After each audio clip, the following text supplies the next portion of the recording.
السلام علیکم دوستو، موت کیا ہے؟ سب سے پہلے میری موت پر مجھ سے جو چھین لیا جائے گا وہ میرا نام ہوگا۔ اس لیے جب میں مر جاؤں گا تو لوگ کہیں گے لاش کہاں ہے؟ زیادہ احترام سے بولیں تو صرف یہی کہیں گے میت کہاں ہے؟ اور مجھے میرے نام سے نہیں پکاریں گے۔ اور جب نماز جنازہ پڑھانا ہو تو کہیں گے جنازہ لے آؤ، میرا نام نہیں لیں گے۔ اور جب میرے دفنانے کا وقت آ جائے گا تو کہیں گے میت کو قریب کرو، میرا نام بھی یاد نہیں کریں گے۔ اس وقت نہ میرا نسب اور نہ ہی قبیلہ میرے کام آئے گا، اور نہ ہی میرا منصب اور شہرت۔ کتنی فانی اور دھوکہ دہی کی ہے یہ دنیا جس کی طرف ہم لپکتے ہیں۔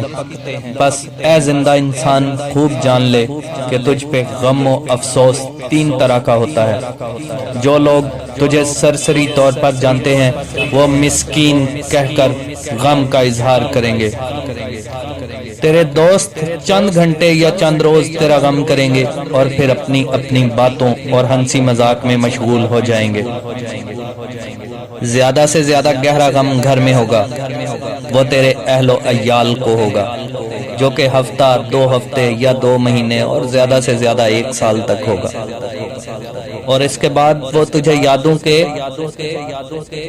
پنوں میں رکھ دیں گے۔ لوگوں کے درمیان تیرا قصہ ختم ہو جائے گا اور تیرا حقیقی قصہ شروع ہو جائے گا، اور وہ ہے آخرت کا۔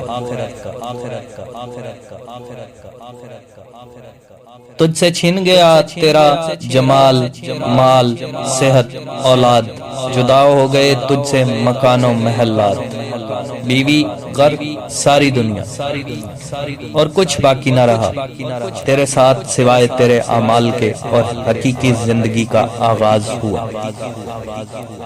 اب سوال یہاں یہ ہے کہ تو نے اپنی قبر اور آخرت کے لیے اب سے کیا تیاری کی ہے؟ یہی حقیقت ہے جس کی طرف توجہ چاہیے۔ اس کے لیے تجھے چاہیے کہ تو اہتمام کرے فرائض کا، نوافل کا، پوشیدہ صدقہ اور صدقہ جاریہ کا، نیک کاموں کا، رات کی نمازوں کا، شاید تو نجات پا سکے۔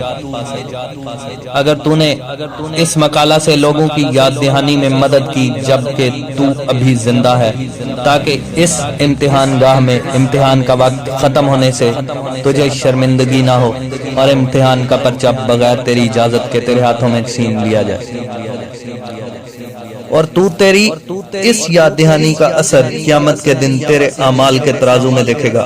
اور یاد دہانی کرتے رہیے، بے شک یاد دہانی مومنوں کو نفع دے گی۔ میت صدقہ کو کیوں ترجیح دیتی ہے اگر وہ دنیا میں واپس لوٹا دی جائے؟